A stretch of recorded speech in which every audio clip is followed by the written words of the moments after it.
start dreaming again. You can't even comprehend where things are going to go. And I couldn't have comprehended where I am now, what I'm doing, the people that I know. And I would have dreamt of it, but I don't even think I could have dreamt of it. Like, I don't think my mind was even open enough to it. Welcome back to season 2 of Smile with Jamie. I'm your host, Dr. Jamie. If you're a dentist with big dreams, you're in the right place. So I've been waiting for this day. Today, I'm sitting down with someone who's seriously shaking up the world of cosmetic dentistry. When I think of today's guest, words like global, leadership, 1% club, innovation, all the cool things come to my mind. And I cannot just dive deep right into his journey. So let me introduce today's very special guest. Yay, Dr. Alan Clarke! You're very kind. Thank you so much. I'm really happy to be here. It's a pleasure and a privilege. Thank you so much for taking your time to join me today. And so why don't we start right from the beginning? What first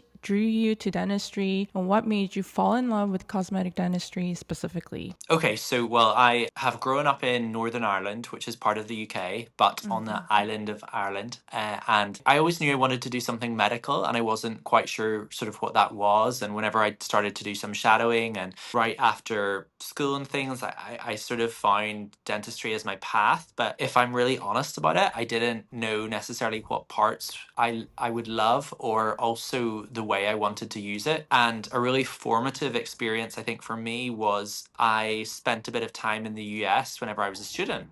And I haven't told you this, this probably isn't online.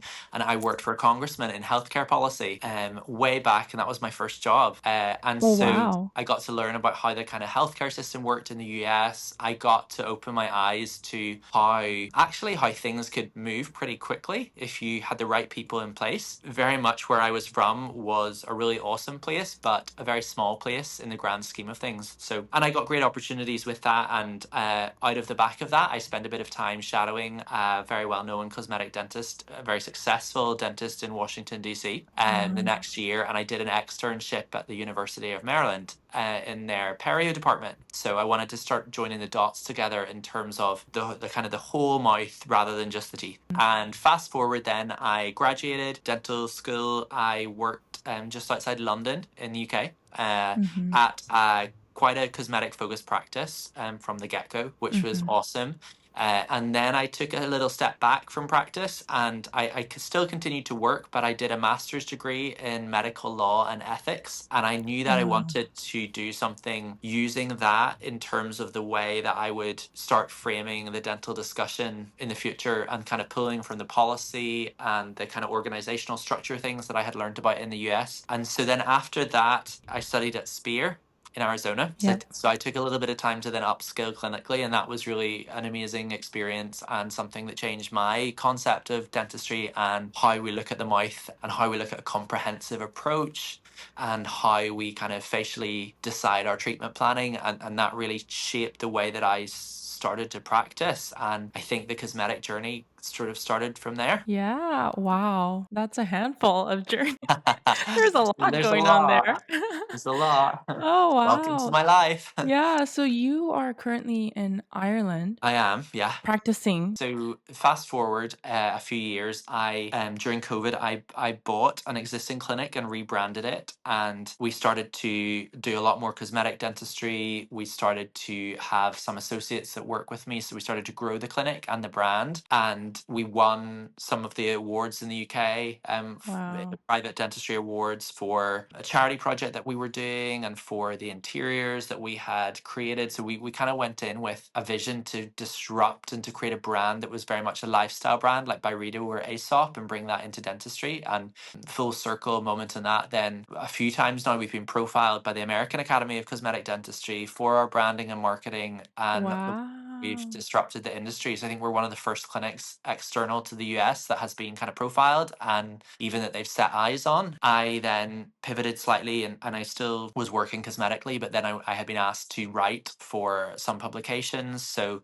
I now write for a dental magazine in the UK, and I hold a column there, and I have done for the last year. So that was very much focused on trends and technology in dentistry. And then now with a little bit of a focus on just dentists that are disrupting the market globally, I've also written, I write for Consumer Press. So I was in the Coronation edition of Hello magazine, which is like a kind of big publication here. And I think it goes global as well. Like it's like the kind of Harry Match of glossies, tabloids. And then I've written for The Independent, The Daily Mail, The Huffington Post, The New York Oh my Post. goodness. Lots of cool publications. So it's been a Wow. definitely like a journey, and so that's kind of those were the building blocks, I guess, that we started from. You just kind of say it like, "Oh, no big deal. I've done all of this." The whole reason for this podcast is to really go back to the beginnings. And I know there's been so many layers to your journey and your life. But if I'm understanding correctly, were you born and raised in Ireland? Yeah, born here. Here is home, very much so. Yeah, I've lived here all my life. I lived in London a little bit, where I worked, and as I say, I did some study in the US as a Yeah. student. What made you move to pursue studies in the States? I think globally, US dentistry sits at a bit of a pinnacle. It always has Mm, held the market. It always has been the kind of driving force that, we would always look at saying UK dentistry sits 10 years behind that of the US. So I wanted mm, to just go to the epicenter of learning. If I you're love creating a that. brand and a product, you need to go to the top. And so I'm not shy of having those conversations or Yeah. and reaching out to people that have kind of done it, because I always came from the perspective of if I can learn at least something, it's a privilege. And if I can get close to those that I can learn from, then that's the way that I can hone my skills to the Yeah. greatest way I can. Like, do you have families who are dentists? No, not really. Some that No. are medical, but not like direct, and some, Yeah. yes, dentistry, but not close family. So yeah, it was like a new career, a new area of expertise. I'm just trying to pick your brain. Like, what made you think more globally? What was the motivator behind you wanting to expand beyond your circle? Were there influences or people or books or anything that kind of made you look towards that direction? I love to travel, and I've always loved to travel, Yeah. and my parents gave me really amazing opportunities. So I know actually we have some family in Canada that I would have visited whenever I was a kid, and I think Ireland always it's really hard to put this in context. There is a major link between Ireland and the US and Canada as well, Mm, but it's mm, like it's a bilateral link. So you'll get a lot of Americans that cling on to their Irish ancestry as being really important mm. to them, but actually for Ireland, America was always seen as somewhere that people went to make a career, and it was seen as somewhere that was probably aspirational. And taking time to study there and doing my first job Mhm. there, I had this like sort of spark ignited in me. And I don't know if it's from TV, if it's from movies, but it was always somewhere that had a draw, and I didn't really realize how much of a draw it had That's until so cool. probably this year. Yeah. Yeah, that's so cool. And then you decided to do your studies, kind of learn what's in the bigger world, and then bring that back to Ireland. I felt like where we are in Northern Ireland, we didn't have the level of dentistry that was being executed in other parts of Mhm. the world. And I thought, well, if we create a product and a brand,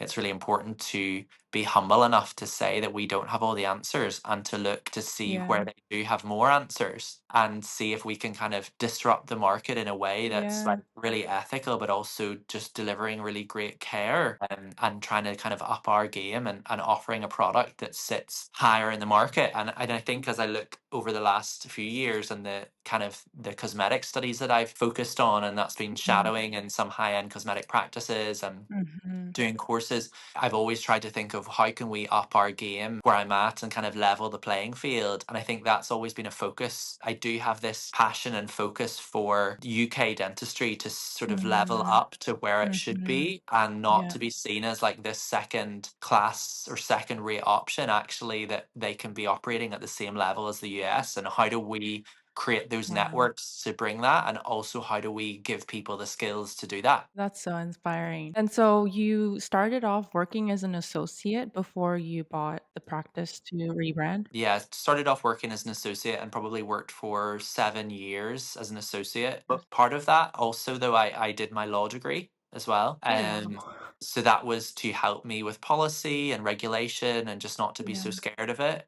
going into business, and just having a better understanding of contracts and how things work, Yeah. and also interest. Like, I love medical law and ethics. I love the Mm. difficult questions and the gray area. I love the gray between everything, because sometimes there's a lot of heart lives in that space. Yeah. And whenever you're working in a cosmetic field as well, it's what are the ethical decisions in terms of the treatment that you provide? How do you stand over what you do? What's the right call? What's a financial call? What's the right call? And how do you navigate that, also leading a team around you? Wow. So you basically love all the stuff that most people don't. I love that. What motivated you to establish like Pace Dental, the rebranding, and then what unique experiences you really aim to provide to your patients in your practice? I think in our practice, we wanted to have a lifestyle brand that was something that felt cool, and it felt like something Gen Z and millennials would Mm, want to interact with. And through their desire to want to interact, it would actually improve their health outcomes because they would see this as something that is actually on trend and they want to be part of. And also realizing that, hey, being linked to us is going to help them with their health, and we're going to give them really awesome health messages through it. mhm, And so it was important to get that culture for our team, and that culture of being really disruptive, to mhm, really take a blank piece of paper and work out what is dentistry in 2021, 2022. How do we pare it back to something that's a real treatment that's an honor to kind of provide, but also the atmosphere for the patients and the staff that shows that we care for them. And often, I think a lot of that stems from how we care for our team collectively, mhm. because that's transmitted to how the patient feels. So Yeah, those were the drivers. But also, I just love the creativity of marketing. I love yeah, branding and marketing. It would be one of my passions for sure. And I love yeah. the process of bringing a product to market. How do you design that, style that, market that appropriately to how do you use PR and scale that, and how do you Mm, also, like, how could I help the clinicians that I was going to have on team to be like the best that they could be? So how could I help them upskill, and how could we mm, create something collectively together? Because yeah. I'd been an associate, so I'd seen the problems. I'd also worked as an associate for a great practice owner who gave me a Mm, lot of autonomy to invest in my education, to go and yeah. try things, and to zone my diary in a certain way. And actually we increased, financial production and met goal and all of that. So that was, I wanted to create that environment that was nurturing, that built on what I'd experienced, but also maybe helped fill in the gaps that I felt could have been done better. Where did that name come from? Paste Dental. Toothpaste. Oh, so like I thought there would be some kind of more No, meaning. we tried to think of like the words that would link into dentistry, and toothpaste kept coming up, but it was like Carvana. It was the Carvana and Vroom moment where these disruptive car companies were coming into the market, and immediately you heard the word Vroom and you knew it was to do with a car. And so I wanted to have a dental product that would link to dentistry, that whenever you've made the connection, oh, it's stuck, but it Yeah. needed to be short, and I wanted it to be something that we could be really playful with. So Yeah. our logo for our practice is a little emoji with their tongue out. I think it's so fun. Yeah, exactly. So it was the first way of being a little bit playful, and we took it away from just the smile that it would give someone, but actually the lived experience. So a lot of our imagery was laughter, because we thought, well, the smile's great, but it's also then, how does that let you interact with others? And I saw your newest project, Project Paste. So we're going to be doing a lot of different things in 2025. Oh, I love it. We've got Pace Presents, which I'll be able to talk to you about. But Project Pace, Yes. yeah, we're going to be working to help level up the game in terms of associates. So we all leave Mhm. dental school with a lot of clinical knowledge, but often don't know how to apply it for business success in our Yeah. practices. And that's where the breakdown of communication comes from, between the practice owner, their expectations, and the associate and their expectations. And given that I've been through that journey of being an associate for a long time, working in different practices with different ownership styles, and now being an owner myself and having a team and having multiple associates that we're trying to help and nurture, I hope it's going to be really useful for us to start sharing the messaging. And we're actually going to be doing some interactions with dental students in the UK across Oh, all wow. the universities starting next week. Um, Yeah. as to start talking about what those skills are, and how we can, with an online course and in person, help people to get those like business skills that are going to help them Yeah. really raise their game. I love your Instagram content and And also what you're doing, what you're guiding for these associates or new doctors who are gonna graduate and enter the real world, definitely associateship is something that we need more guidance in. So I was wondering, like, what are the key mindset shifts or strategies do you have for those associates to set up for their success in their practice? Just to give them a little taste here. Yeah, for sure. I think the clinical skills that you have are really important, but I think Yeah. making the move as a successful associate involves so many other elements. The way that you interact with your dental assistant is vital because that can Mhm. make or break your production for the day. And your production numbers are important because that's what the owner is going to be looking at in terms of investability in you as an associate going forward. They're going to want to nurture your skills. And quite honestly, in 2025, they're going to accept that your level of candor and clinical work is ethical. So Mhm. then, whenever we take that as a baseline to say, like, yeah, I'm going to do ethical dentistry that I can stand over, that's good, that's not over treating, that's not under treating, that's like good for the patient, then we need to look at, well, how do you zone your diary to make production goals to keep Mhm. the business flowing? How do you upskill your dental assistant, whether it's using the intraoral scanners, intraoral cameras, or a photo setup so that they can maximize your workflow, make your day easier, and then actually work to the fullest of their own capacity so that then they come into work super excited every day because they're getting to use their Mhm. skills. How do you use technology? So how do Mhm. you use AI? How do you use Yep. photography, imagery to start having bigger comprehensive case discussions with your patients if you're wanting to start to move into that realm of cosmetics? And then also, like, what are the right courses to take to level up if you want to move into cosmetics? How do you Mhm. want to approach doing veneers for the first time if you haven't done that? How do you Mhm. pick the right case? How do you know the Yep. strength, the ability of the materials and to get a predictable outcome? And then also then how, and I'll finish in this one, but like how do you wrap all of that up? So using technology, using your skills, how do you wrap that up to talk to a patient about it? How do you Yeah. communicate that to a patient that they get it and that they understand and also that they know that you've got their back at the end of the day? Wow, that's a handful of questions. I think it can really overwhelm some of us out there listening Are you feeling to that. overwhelmed? Yeah. But how do you take that steps? Because you see the whole staircase, like that's where I want to get to, but then you do have to take one step at a time, right? And 100%. then, like you said, like if you've never done a big case before and you want to, but then you have this struggle, imposter syndrome, things like that, how do you break through that so that you're taking that first step to the next and to the next? And I think it's also the people that you surround yourself with. Mm. It's important to have other associates as friends that are in the same situation that you can help motivate each other and you can talk about the problems and you can talk about the good points and then also share on the days whenever it didn't go so well. And Yeah. it's not always going to be easy. And I think it's taking incremental steps. So understanding that you want to get a little bit better at photography, well then get your camera set up and have it sitting beside you, or Mhm. for a step back, invest in a camera, and then Mhm. say, hey, I'm going to this month commit to photographing every new patient that comes in. Mhm. So every new case, take some photos, whether you use them or not. You've always now got a before image. And then Mm. you want to maybe start having discussions with the patients and co diagnosing together. So, looking at what do they see in the images, what do you see, and guide them.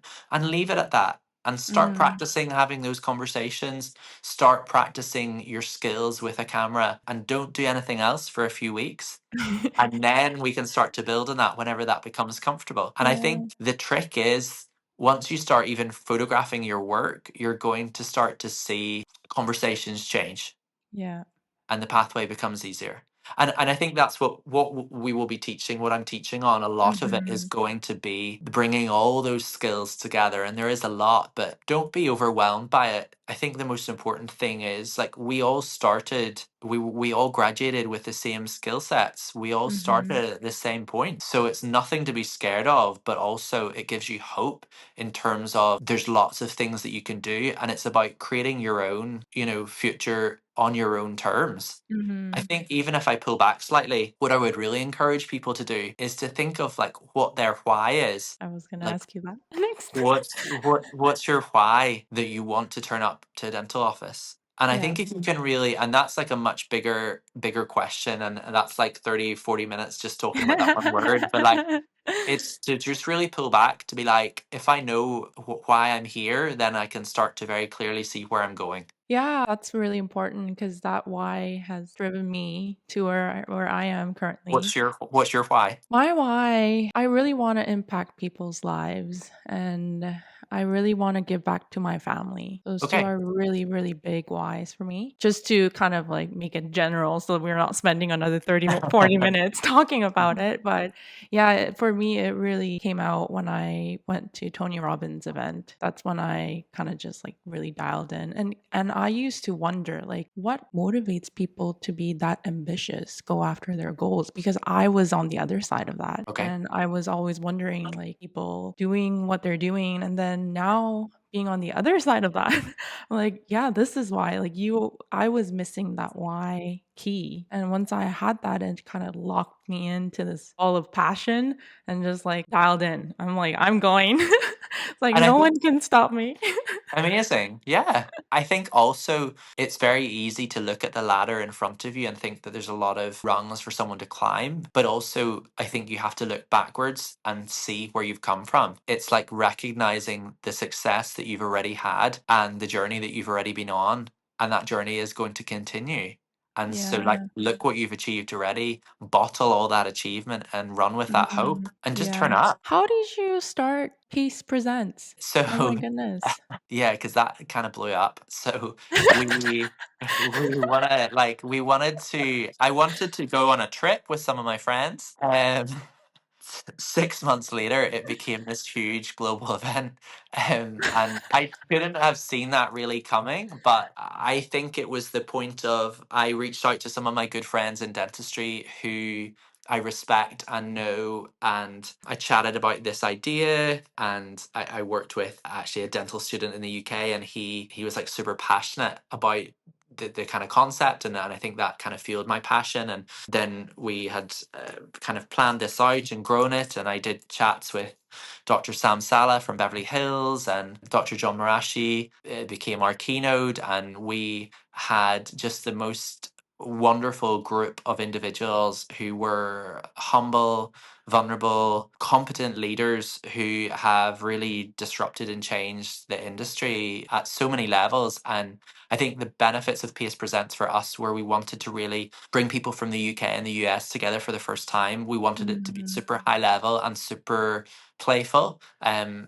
So bringing people to Morocco was a destination that people didn't know. It was somewhere that really you left all your preconceived notions at Yeah. the airport, and you arrived and everyone was on a level playing field, and we all learned and discovered together, discovered a I wonderful love culture.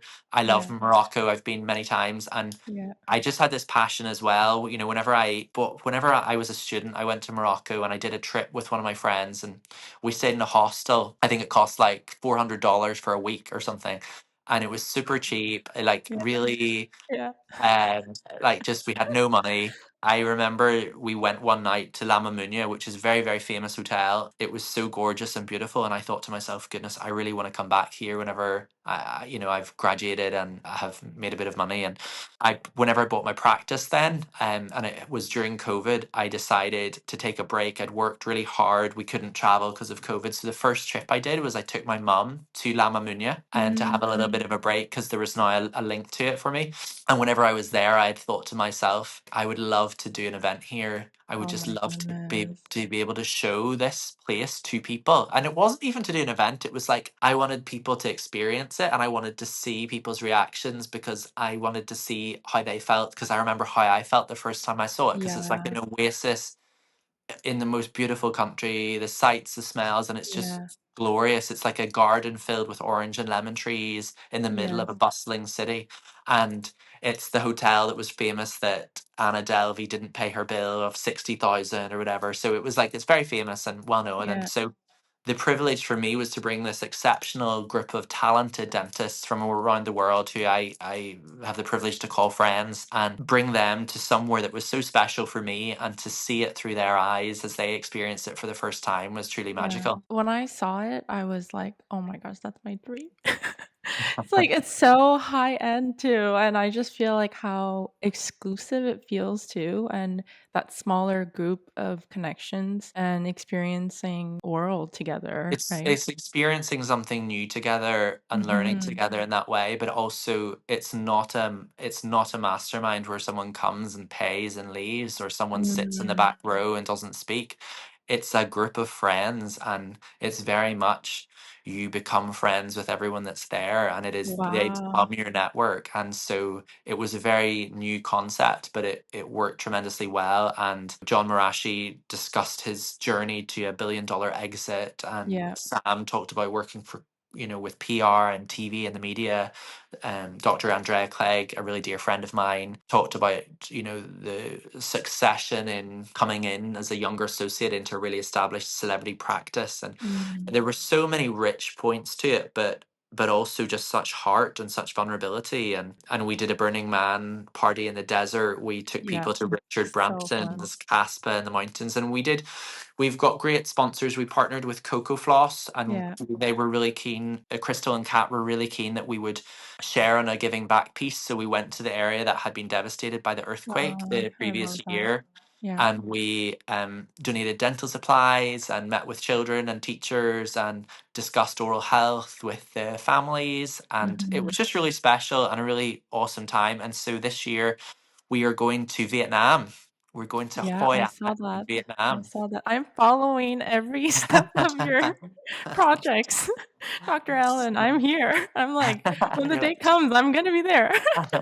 so it's so like it's going to be so special, Oh, and I we're love it. a number of months out, and we've got some great companies that we're partnering with, which I can't wait to share. Yeah, And we've got great people confirmed to be coming, and yeah. so yeah, it's going to take it up another level again. Is It's there going to be like a crazy. maximum number of people who can come? Um, yeah, there is. We're capping it out at about 25. We Oh my keep god. it small, and it's because there's such richness in the intimacy and the sharing. If we go too big, it really kind of loses that intimate nature and the ability for people to be vulnerable, especially at that level. And so it's really important for us to curate who gets involved so that they get tremendous benefit out of it, but also get to share with others so that others can learn at the same time. It's exciting. It's nerve-wracking for me because it's a major, major project, but you just have to turn up and be present and hope that other people come with the same attitude. I'm curious, like, do you have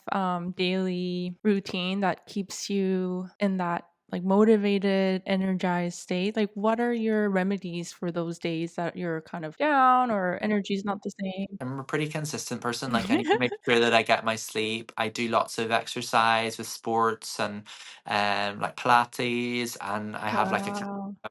set kind of thing that I do. I also just get like really, I think I'm technically an ENFJ in terms of personality, if you know This what that means. So like MBTI? I'm a little, are you an ENFJ? No. No, you know what I mean?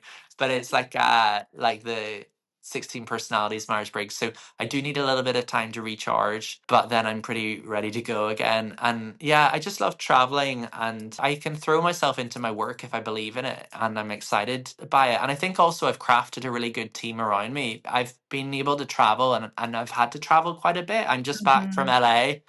I was Yeah, in you I was in Vegas and LA there a few days ago. I've got a great team at the practice that can keep things moving whenever I'm away, and a great yeah. team that I work on the events with and with a lot of the marketing and branding. And I just think it's really important to have like supportive people around you. I feel like we got on a rocket ship a little bit of time ago, and it hasn't really seemed to slow down, which is great, but it's also a lot for people around Mhm. you. And I think one piece of advice I would share on that, and it's maybe not the happiest piece of advice, but it's don't let people be jealous of your success, Mm. and be really conscious who you let surround you, because very much even in the US, like dentistry can be viewed of like, hey, they're a dentist, they're super successful, they're earning great money, Mhm. but people are jealous of the wins or what they see on Instagram, but they're not jealous of the sitting at a laptop, going Yeah. through ortho case at 11 at night as you're on a train or a plane, or Yeah. they're not jealous of like you being up at the clinic at 6:30 in the morning to see a patient because they've broken Yeah. something, or they only see a side of it. And it's just about having the people that are there to celebrate the wins, but also to be there in the difficult times. I think just the people that you surround yourself with is just so vital, because you do pick up on their energy and their excitement too. So if you find other people that can celebrate with you in the good times, that's a key thing, because without jealousy, and I just know that my friendship circle has changed somewhat every Mm. so often as different moves and plays have been made, and not in a bad way, but it's, you just need to be careful that you're letting the right people in. I think that's a very, very good, important advice as people who are listening probably are ambitious to level up their game. And every Yeah. time you level up, I think your circle of people could change. And it does. And I think it was shocking for me at the start. And it happened whenever I bought a practice. So whenever I moved from being an associate to a practice owner, my Mm. relationship immediately changed with other associates. Whenever then you become a practice owner and you've done it for a while, then that kind of relationship changes again. But it was the fact that you'd taken a step and other people hadn't. And they were sort of querying, oh, like what's going on? Like, whenever I started to do things in the media, there was a bit of a shift. And whenever I started to do things in Yeah. the US, there was a bit of Yeah. a shift. And so, like, it's constantly Yeah. going through shifts, but we're not at the end of the journey or story yet. And that's what I kind of preface. Also, whenever we did Pace Presents, like some people told me you'll never do it. Some people said like this is you have no hope of achieving this. Like, Really? yeah, oh yeah, a lot of like Wow. judgment. And I just kept my head down, and whenever we did it, I it took a few weeks afterwards for me to like just process what had happened Mhm. and Mhm. the success of it, but also then just to be like, goodness, like we did it. And Yeah. I never went back to those people or said anything, but I was just always like, if you put your mind to something and you believe in it, like you can do it. And I think that's with Project Paste, there's a lot of that like Mhm. learning that I want people to lean into. Like I can show test case that like if you take a shot and take a step towards your dream, like that's the important step to take, whether you win or Mhm. lose. It's about taking the step. I'm just trying to process all the information that you're giving me. In order to be someone who's disrupting for the first time out of the norm, knowing your why is very important, and having a group of people around you who will support you and celebrate the wins is important. And then really overcoming your fear and taking that first step and taking action towards it is also important. For Is there sure. anything else you want to add? No, you've got to just being bold to take action, being brave to take action, taking action. So, like, not just talking about it. I'm very Yeah. much the person of like, don't talk about it. Like, if you're going to take a trip, get the flights booked, then you're going. You're not Mm, going while you're talking about it. So, it's like, what is the that's step to good. make it a reality? And then everything else will fall into place. Also, just trusting your intuition on it. If you feel that it's right and it's the right move for you to make, be confident in Mm, it and don't let other people cast their own judgment, their own shade of where they think their ceiling is at. Like, don't let anyone else mhm. speak that into your situation, because Yeah. you don't live in fear of that. I remember someone told me once, like, if you were to live in fear and only put 70% of yourself out into the world the whole time, how much better the place would have been if you'd put 100% in. I think it's just taking the steps towards action and making it happen. And also Yeah. not overthinking it. Like, don't overthink about it and don't talk about it for too long. Just do it. Oh, I'm such an overthinker, so We, this is we what I all need. can be. We all can be. But you just have to do it. And then if it Mhm. fails, it fails. Great. You've learned from it. Next. Thank you, next. Yeah, thank you. Nice. What are your aspirations for the future of dentistry, what you're doing? Like, I feel like you're constantly just leveling up your game and you're just ready to go. You said there are many projects this year happening. I'm just excited to be able to share a lot of my experiences. And if that can help Mm, someone else, then that's a privilege. I think that dentistry is becoming way more global, and we're looking to other nations to see how you can do super conservative or preventative dentistry, how we can look at business from a different aspect, how we mhm. can support each other and mentor. I think it's really important to mentor each other, Yeah, learning from those that have done it a few years before, or those that are tenured and have done it for 30 or 40 years. We can learn from everyone because we're all human and we all yeah, make mistakes. yeah. And I'm just excited to see how big a reach and impact that the projects that I'm working with and on and curating can have in our industry. I'm just excited to see how we can shift a culture and Mhm. make dentistry more accessible, Yeah. not guard the knowledge of the select few that Mhm. cosmetic dentistry needs to be guarded as this sort of secret that only a few people have access to. It's a very difficult No. pathway to get into. It's like, how do we get people to take the first steps to become amazing dentists, whether they want Mhm. to be a pediatric dentist, whether they want to be a doctor working with, people in an old people's home, or they want to do a really high end cosmetic pathway. Letting people know that it's okay to dream, and taking the ceiling away is my driver. I love that. You've kind of mentioned like photography being really important in providing that kind of patient care. And then you've mentioned like AI. AI is such a big thing, right? And now everyone's talking about it. And how do you see like AI transforming the field of dentistry? We've only scratched the surface on it. Like, I've been a Yeah. KOL for Pearl for a number of years, and I love the Mhm. team there, and I think it's a great product. It's increased my production. It's increased the level of dentistry that I can provide. But I Mhm. think over and above that, we can use AI in terms of how we communicate with patients, how we Yeah. case present, how we zone our diary books for our manager and admin staff and Mhm. assistants, how we make their lives easier, how we educate our patients, how we do finances and billing. There's so many different Mhm. applications.